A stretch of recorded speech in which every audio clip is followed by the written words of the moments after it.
but I'm back with the jump off. Season's greetings, happy holidays, soon to be Merry Christmas and a Happy New Year. We're almost to 2021, you all. I know 2020 was rough for the most of us, but let's end it on a high note. Let me adjust my camera. It's a little too low.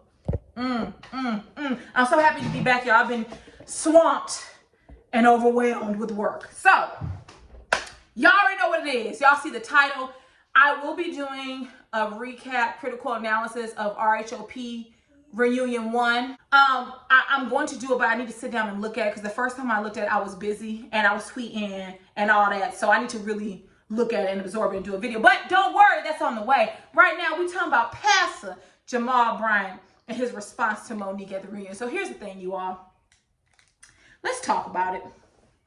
Y'all know I'm fair. Y'all know I'm an ecumenical abuser.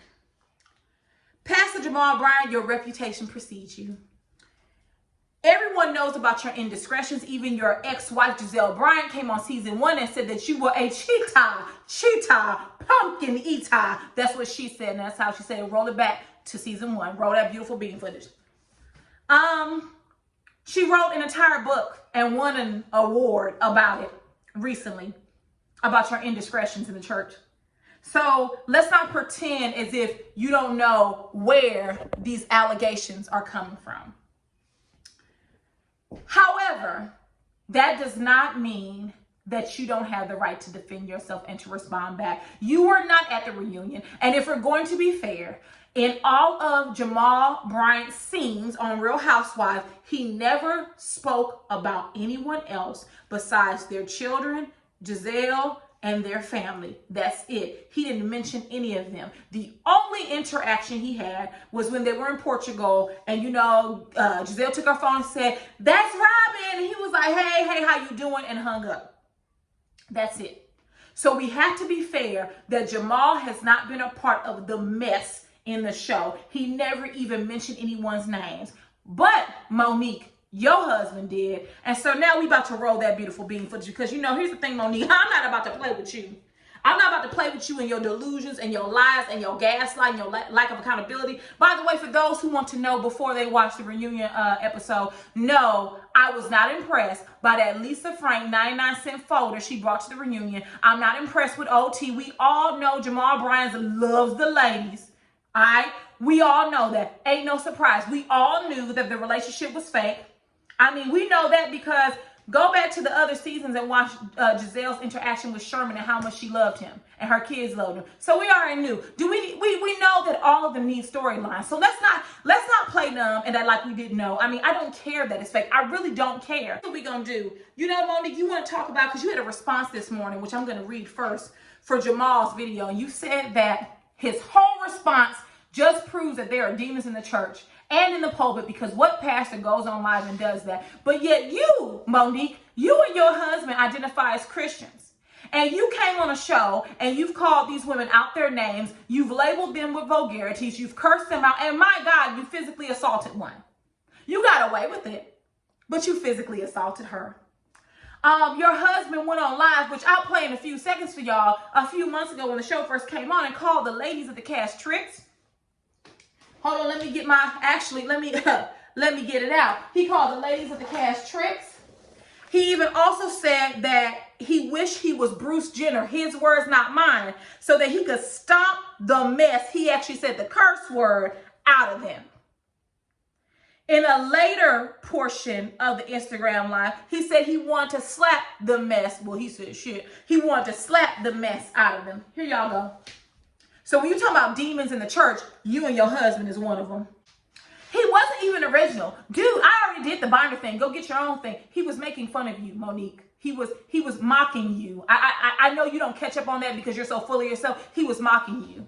Stupid. It was just hilarious to me. He needs to do better with his actions. And doing that live is the exact opposite of what a well-grounded pastor would have done. So what about your pastors who've been on the show multiple times? I wouldn't want my pastor on TV. In the foolishness of, because we know reality TV is mess. It's junk food for the mind. No one looks at Real Housewives of Potomac to be inspired. Like, no one does that. So it's just that comedy writes itself at this point. He needs to go back to prayer and ask God to help him clean some of that flesh he has, because it's quite dirty. Well, according to your castmates, Monique, your flesh is quite dirty too. That's what they said, not me. So now we're going to get into, I'm going to play a portion, just a small portion, because we're not going to take up this whole video with it, where your husband threatened the women and said he would stomp the mess out of them. In case you guys want to go back and look, it's on Monique's Instagram. It's been there for a while. We're going to play it. Here we go. Y'all lucky that I'm a man, because I will stomp the shit out of y'all. And he used to do that for a living. Yeah. Let's hear that again. Right. Like, Let's hear that again. y'all lucky that I'm a man, because I will stomp the shit out of y'all. And you know what Monique did? She tilted her Christian head to the side like a Christian wife would do and said, and y'all know he did that for a living. See, so you think it's cute for men to beat women. We constantly preach about men not putting their hands on women, which women should be putting their hands on men either. We constantly talk about domestic violence and how we need to hold men more accountable. But yet you are bolstering and supporting your husband threatening violence on women. So do we only care about violence against women when the man is in the relationship with the woman? Because here's the thing. Let's say that Monique and Chris, I almost call him Sam, Monique and Chris filmed a segment, you know, like they film everything else in the Real Housewives. And let's say they're kind of having a spat. And he says, man, Monique, you lucky I'm not a woman, because I would stomp the mess out of y'all. What would we, as the audience say, as the viewing audience would say? We would accuse them of being in a violent relationship. We would assume, rightfully so, that he is beating her. And we would assume that's a toxic relationship. We would be writing petition. Well, not me, because I don't feel listen, y'all. I ain't forming no petition for no reality TV show. Y'all got me messed up. I got more work in my life to do than create a petition for reality TV. But I'm just saying, people have done it. People be out there creating petitions to see him off, to get him arrested. But funny, also in that live, he calls them tricks, dirty tricks, I believe. And he said if he was Bruce Jenner, he would slap the mess out of him. His words, not mine. That type of response was acceptable. Because here's the thing. I watched that long time ago, right? And I didn't hear much about it. I didn't hear anyone hold Chris and Monique accountable. So Monique, you're right. There are demons in the church, and you're one of them.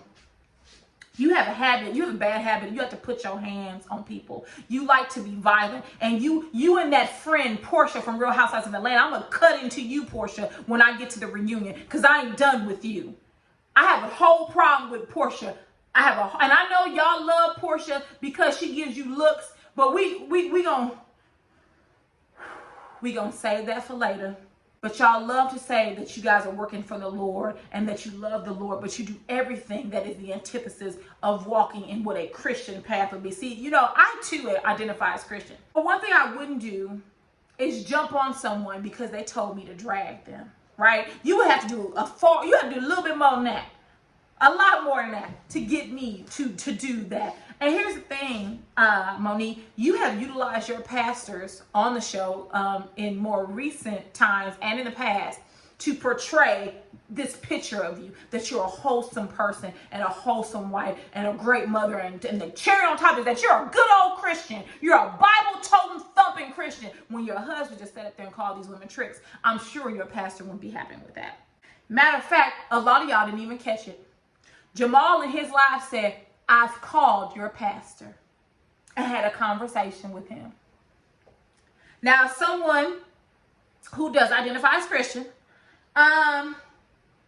if my pastor received a phone call from another pastor talking about my behavior, I would be shamed. I would be ashamed. And see, honestly, that was the trump card. That's what he was supposed to do. See, I'm not even I made this live, but I'm going to call your pastor and talk to him about you and your husband.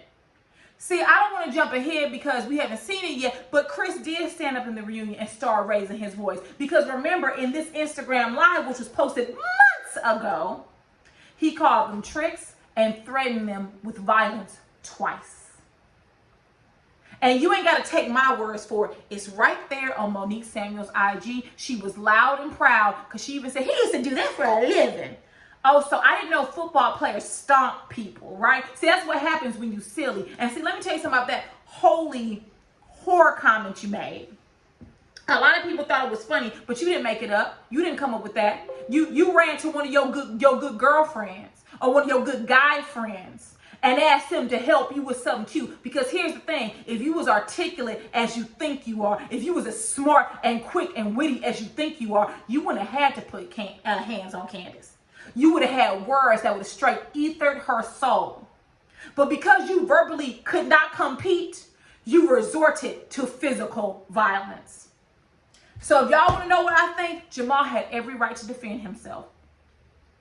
Monique threw him into something that didn't have nothing to do with him. And to be honest, you mad at Gizelle when this is all Gigi fault. Go fight Gigi. But see, I seen what Gigi looked like. Gigi don't look like the type that you want to rumble with. A chick that goes on TV with a beauty supply store wig that look no more than $2.99, you better believe she got them hands. And see, you don't want to rumble with Gigi because you know she would have something waiting for you. So you go and pick on someone that's not your own size. You go and pick on someone that you knew was, in your perception, a weakling, at least physically, right? She couldn't fight. Candace couldn't fight.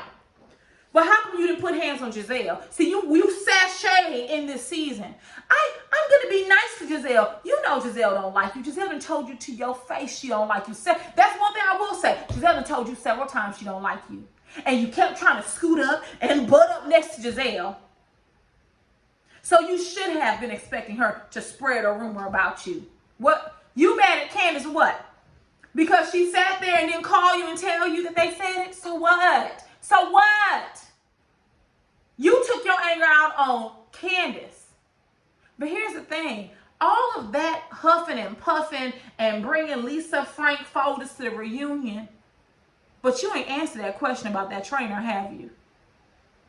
Oh, it's false, right? It's so false and so angering that you had to jump on someone and physically assault someone about it, right? Yeah. All right. Y'all listen. I ain't spending much time on this. Okay. Jamal had every right to do it. I'm so tired of Monique apologists saying that Monique has the right to say anything she wants to. She has the right to physically assault anyone she wants to. And like I said, you had the right one because Candace's attorney wasn't smart enough. She has the right to denigrate people. Jamal wasn't even there. He was barely a part of the show, as Monique acknowledged. I've been on the show as much as Jamal. Exactly. Right? But you chose to attack him. Is that the Christian thing to do? What has Jamal done to you prior to that? Is that the Christian thing to do? See, you want to hold Jamal accountable to him being a pastor, which we should. Being a pastor requires you to practice some emotional and physical restraint. And Jamal, you have failed in those areas in the past. I don't know what you're doing today, but in the past you have failed. And that's per your ex-wife, Gizelle Bryant, ma'am. Sir, if you didn't have a right to drag that man into it. Jamal had every right. I didn't mind him saying he know where you live at. I didn't mind him saying that he called you a pastor. I didn't mind him saying that he wouldn't be on the show because Jamal, I wouldn't be on the show either, especially with your past. And to be honest, if I was on a Real Housewives show, I don't know if I would want my husband to be a part of it because the women love to drag families.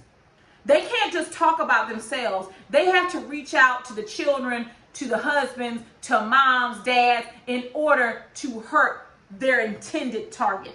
Everyone else is just collateral damage, right? So I have an issue with that because you ladies need to leave the men out of it. Because it's going to get, it hasn't yet, but it's going to get real violent real fast. Y'all going to have a husband on there that's not going to play with y'all and not going to play with his wife. And he's going to clear that whole reunion set out there. And he ain't going to give a damn about an Andy. He's not going to care about a Bravo. He's not going to care about none of it because he's sick of the BS. So with that, this is what I will say. You know, Monique, and maybe I'll say this for the reunion, but I'm going to end here. You're not innocent in any of this. Gizelle does not like you. That's true. She doesn't like you. That whole 4 homes thing threw her for a loop, honey, because she didn't have one home. She was renting a cheap condo, honey. We know. The alimony payments must have not been that great. But You brought Sherman's ex-wife on the show in partnership with Sharice when you and Sharice were best buds. You did it to embarrass Gizelle. And we gotta tell the truth, y'all. Sherman broke up with Gizelle because of not only his ex-wife being on the show, but it being revealed that he was caught having sex in the parking lot with a prostitute when he was married to his ex-wife. I don't remember the young lady's name, the woman's name. You've got to know that's why they broke up. And you've got to know that at some point Sherman said, Gizelle, I like you. He might even said I love you. We don't know. But I can't do this TV show. So either it's me or the TV show. And Gizelle, being a smart woman, knowing that men are like buses that run every hour on the hour, she said it's the show. And he was out. She ain't mentioned Sherman. He didn't stick around. He didn't come back. Because guess what? He didn't want his business on First Street. And honestly, y'all don't. None of us want our business on Front Street. None of us want that.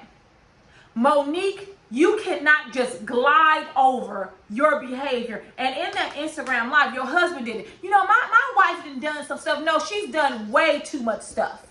She's the one, she's been the leader, one of the leaders of the BS. You brought someone's ex-wife on the show in an attempt to embarrass your castmate because once again, what's his name? Sherman was collateral damage. Because you can't get Gizelle because she's an ice queen. Gizelle will sit there and look at you like this with her little evil self. She'll sit there and look at you just like this and not show you any emotion. So you go to people who are external to Gizelle to bring emotion. We'll talk more about that when I get to a reunion. You know, Monique, and this is on a serious note. I know y'all on a TV show, so y'all got to bring the drama and stuff, you know, fine. But you really need to do some reevaluation because you don't take accountability for anything and you blame everyone else and you seem to forget the dirty and nasty things that you and your husband have done or said. Because I don't know if Chris has done anything dirty, but he's definitely said some mean and nasty, vulgar things about the other women on the show. You shouldn't come back next season. You and your husband are wildly uncontrollable. Y'all like to threaten people and beat people up. And you're going to meet the right one. But you need to take that energy and take it to your good girlfriend, Gigi. Whom, if the rumors are false, she the one that deserve all that negative energy. Not Candace and not anybody else in the cast. With that, you all, I am out of here. I'm going to go watch the Real Housewives of Potomac reunion. And, we'll chat later. I'll see y'all later. I'm back. Out back. See y'all later. Mwah.